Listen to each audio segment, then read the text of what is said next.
اعوذ باللہ من الشیطان الرجیم بسم اللہ الرحمن الرحیم۔ یہ میں پچھلی نشست میں عرض کر چکا ہوں کہ قرآن حکیم میں جو صورتوں کے عمود ہوتے ہیں، ظاہر بات ہے کہ اس پر تدبر کرنا پڑتا ہے کہ اصل اس سورہ مبارکہ کا مرکزی مضمون کیا ہے۔ بہت سے مضامین تو کتابا متشابہن، بہت سے مضامین جو ہیں مکی صورتوں کے ایک دوسرے سے مشابہ ہیں، کافی چیزیں جو ہیں دہرا کر آتی ہیں، ذرا مختلف الفاظ میں، مختلف اسالیب میں۔ تو سورہ شورى کا جو عمود ہے وہ ہے اقامت دین۔ اس کے اعتبار سے جو اہم ترین آیات اس کی ہیں ان کو ایک دفعہ پھر گن لیجئے۔ آیت نمبر 10 آئی تھی وَمَا اخْتَلَفْتُمْ فِيهِ مِنْ شَيْءٍ فَحُكْمُهُ إِلَى اللَّهِ۔ حاکمیت اللہ کی ہے، حکم دینے کا اختیار اس کا ہے۔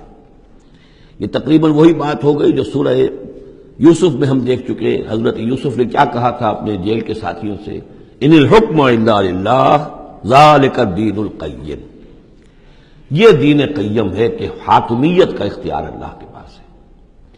اس کے بعد 13ویں آیت سے لے کر ویسے تو 21ویں آیت تک یہ 9 آیات کا ایک مضمون ہے جو اہم ترین ہے، لیکن ان میں پہلی 3 آیتیں جو ہیں وہ بہت ہی جامع، بہت اہم ہیں، جس میں سے آیت نمبر 13 میں آیا ان نقیم الدین ولا تتفرقوا فیہ، دین قائم کرو اور دین کے معاملے میں تفرقے میں مبتلا نہ ہو، اور جزیات میں اختلاف ہو جائے کوئی بات نہیں ہے، لیکن دین جو اصل وحدت ہے اور اس کی اقامت کی جدوجہد، اس میں تفرقہ نہیں۔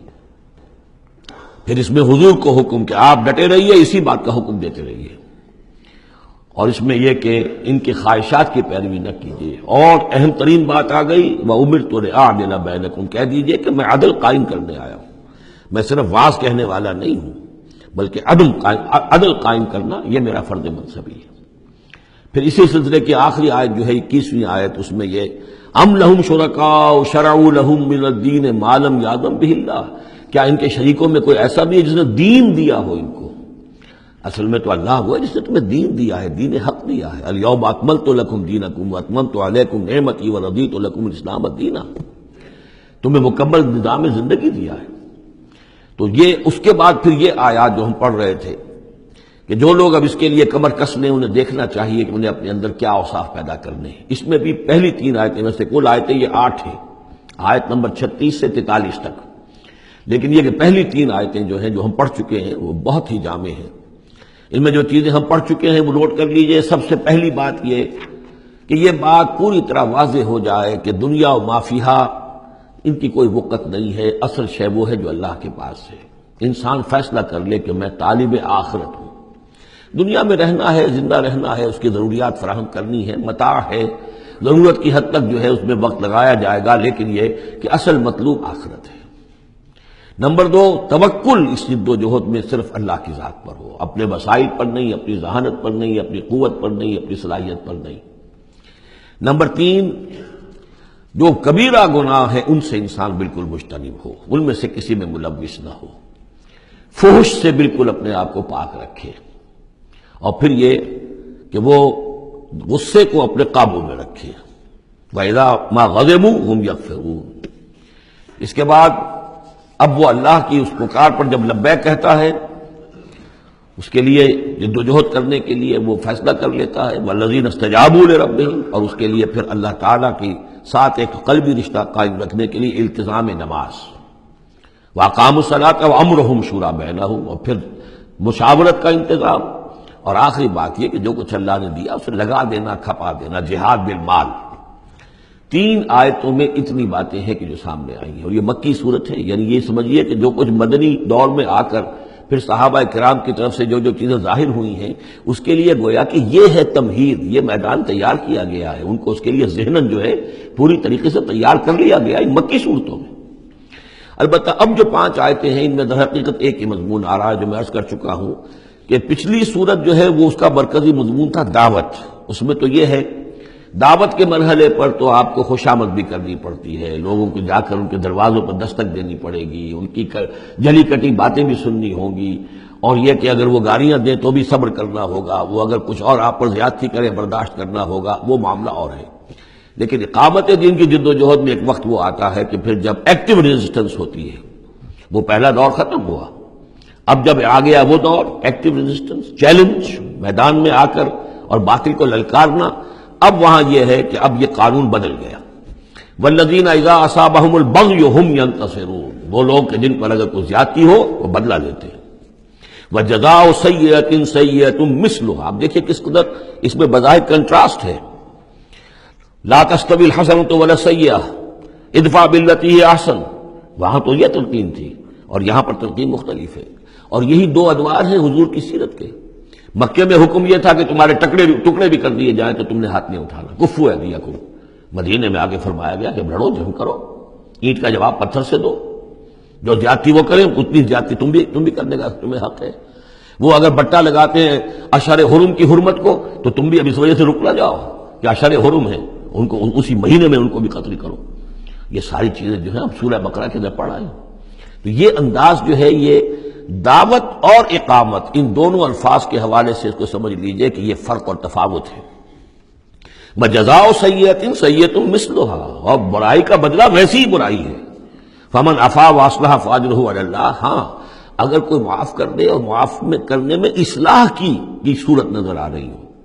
یہ معاف کرنا اگر اسی اعتبار سے ہو کہ کسی شخص کو معاف کرنے سے توقع ہو کہ وہ صحیح ہو جائے گا، درست اپنے آپ کو کر لے گا، فاجرہ علی اللہ، تو ایسے شخص کا اجر اللہ کے ذمے ہے.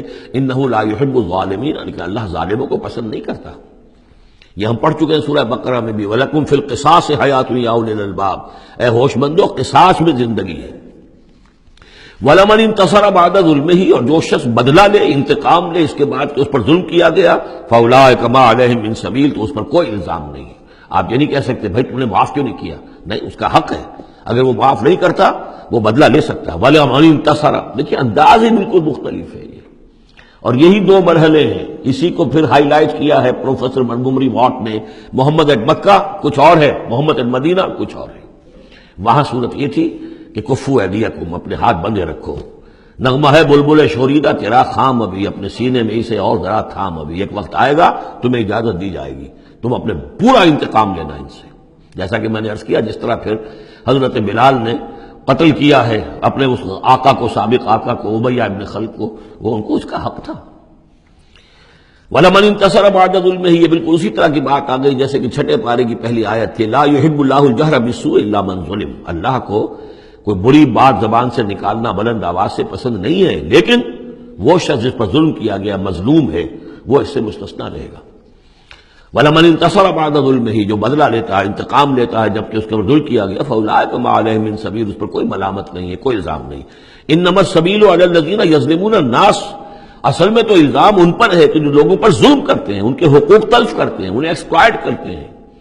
وَيَبْغُونَ فِي الْأَرْضِ بِغَيْرِ الْحَقِّ، اور زمین کے اندر سرکشی کرتے ہیں ناحق، خود حاکم بنتے ہیں، قوموں کو اپنا غلام بناتے ہیں، قوموں کا استحصال کرتے ہیں، ان کا خون چوستے ہیں.